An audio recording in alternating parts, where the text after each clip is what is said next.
BCS ক্যাডারের job ছেড়ে দিয়ে সাংবাদিকতা খালেদ মহিউদ্দিন হওয়া কিন্তু এটা হচ্ছে ওই লাখে একজন হয়। একদম ফুল সেটআপ নিয়ে ব্লগিং এ নামবেন না। হ্যালো ভিউয়ার্স, কেমন আছেন সবাই? Welcome to our new video. তো এখন আরো একটা নতুন বিষয় নিয়ে আপনাদের সাথে শেয়ার করবো। এখন যেমন সবাই ট্রেনিং এ চলে আসছে, সবাই চেষ্টা করছে যে ব্লগিং বা ইউটিউবিং করে অর্থ উপার্জন করার জন্য, নিজেকে এস্টাবলিশ করার জন্য। তো এই ইউটিউবে এবং ফেসবুকে ভিডিও আপলোড করে আপনি যদি চিন্তা করে থাকেন যে আপনি খুব দ্রুত সেখান থেকে অর্থ উপার্জন করতে পারবেন, এটা কিন্তু একদমই ঠিক ধারণা হতে পারে, আবার অনেকের জন্য এটা একদম সম্পূর্ণ ভুল হতে পারে। তো এইটার জন্য আপনাকে অবশ্যই গুড কোয়ালিটি কন্টেন্ট তৈরি করতে হবে। তা এখন সেই কন্টেন্টটা তৈরি করার জন্য আপনি যদি প্রথমেই ফুল সেটআপ নিয়ে বসে পড়েন, তাহলে কিন্তু অনেক টাকা আপনার এখানে ইনভেস্ট হয়ে যাবে। তো সেক্ষেত্রে আপনাকে চিন্তা করতে হবে, আগে আপনাকে ভিডিও তৈরি করতে হবে।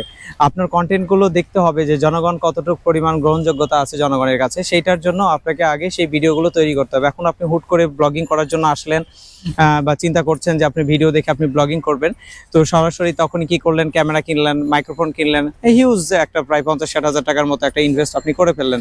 তো এই 50-60 হাজার টাকা যখন আপনি একটা ইনভেস্ট করবেন, তখন কিন্তু আপনাকে চিন্তা থাকতে হবে যে এই টাকাগুলো সেখান থেকে আপনি উঠাতে পারবেন কিনা।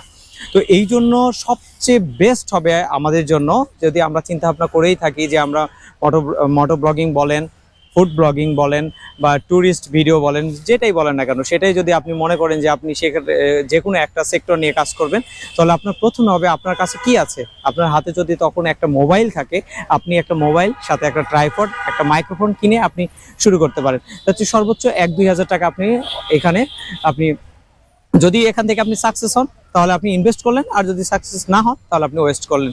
দুইটার একটা।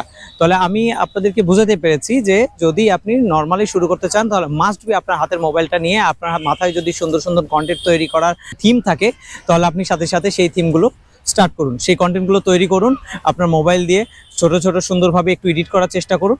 তারপর আপনি সেই ভিডিওগুলো আপলোড করুন, দেখুন যে আপনি সেখানে কতটুকু সাকসেস হতে পারছেন। এখন আপনি এখানে কোনোভাবে সাকসেস হতে পারছেন না, আপনি প্রায় 50-60 হাজার টাকার মতো একটা ইনস্ট্রুমেন্ট কিনে 2 দিন পরে বিক্রি করে দিচ্ছেন অনেক কম দামে। তো এইটা কিন্তু আপনার জন্য অনেক লস, বা এটা এখান থেকে অনেকে শিক্ষণীয় মানে কিছু নেই। তো আমরা একটা ব্যাপার জানি যে ওই বিসিএস ক্যাডারের জব ছেড়ে দিয়ে সাংবাদিকতা খালেদ মহিউদ্দিন হওয়া কিন্তু এটা হচ্ছে ওই লাখে একজন হয়, কিন্তু সেটাকে আমরা এক্সাম্পল হিসেবে ব্যবহার করি। আবার বর্তমানে একজন ভাইয়া আছে, নামটাই মুহূর্তে মনে পড়ছে না, উনি একজন সাংবাদিক, উনিও হচ্ছে সাংবাদিকতা ছেড়ে এখন ব্লগিং করে সে এখন মাসে লাখ টাকা ইনকাম করছে, লাখ লাখ টাকা ইনকাম করছে। তো এইগুলোকে যখন আমরা উদাহরণ হিসেবে নিয়ে এই কন্টেন্টে ঝাঁপিয়ে পড়ছি, তখন কিন্তু আমরা সবাই সফল হচ্ছি না। আপনি হয়তো দেখতে পাবেন হাজার হাজার ভিডিও আছে যেগুলোতে খুবই রিস্ক কম, কারণ খুব ভালো মানের কন্টেন্ট তৈরি করছে না, কোয়ালিটি ভালো না, যেগুলো সমাজের সাথে বা আমাদের কারোর সাথে যাচ্ছে না। তো এই রকম ভিডিওগুলো যখন আপনি করতে থাকবেন, তখন কিন্তু আপনার এখানে লস চলে আসবে। সো আমি এই জন্য সবার কাছে রিকোয়েস্ট করব, যারা মোটো ব্লগিং করতে চাচ্ছেন, একটা GoPro ক্যামেরার দাম কিন্তু অনেক টাকা। একটা GoPro ক্যামেরা কিনে আপনি স্টার্ট করবেন, দরকার নেই আপনি একটা সেকেন্ড হ্যান্ড কিনুন, একটা সেকেন্ড হ্যান্ড GoPro 6-7 এগুলো কিনে ট্রাই করে দেখুন। অথবা সেটা না কিনেও সবচেয়ে ভালো হয় আপনার মোবাইলটা একটা মোবাইল চিন মাউন্ট কিনে সেটা দিয়ে আপনি ভিডিও স্টার্ট করুন, দেখুন যে সেখান থেকে আপনি কীরকম রেসপন্স পাচ্ছে।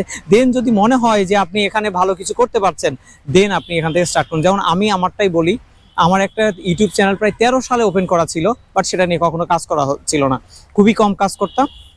তো এক সময় দেখলাম যে আমার যেহেতু গার্মেন্টস বিজনেস আছে, সেখান থেকে আমি ভিডিও আপলোড করাতে আমার ভিডিওগুলো হিউজ ভিউজ হচ্ছে, কিন্তু সেগুলো কিন্তু একদমই সাধারণ মোবাইল দিয়ে ভিডিওগুলো করা, কোনো হচ্ছে এডিটিংও তেমন ছিল না।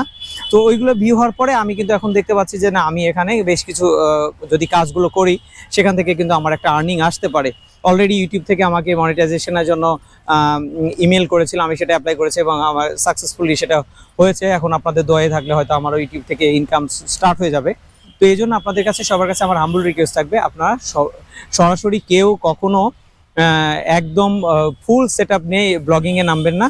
টাইম নেবেন, ছোটোখাটো মোবাইল দিয়ে ভিডিওগুলো শ্যুট করবেন, দেন যদি বুঝতে পারেন আপনার এখানে আপনার ফিউচার আছে, দেন আপনি আপনার ফুল সেটআপগুলো নিয়ে ভিডিও শুরু করতে পারেন। তো এই ছিল আজকে এই ভিডিওটা। যদি আপনাদের একটুকু উপকারে আসে, তাহলে অবশ্যই ভিডিওতে লাইক করবেন এবং চ্যানেলটি সাবস্ক্রাইব করবেন এবং ফেসবুকে পেজটি ফলো করবেন।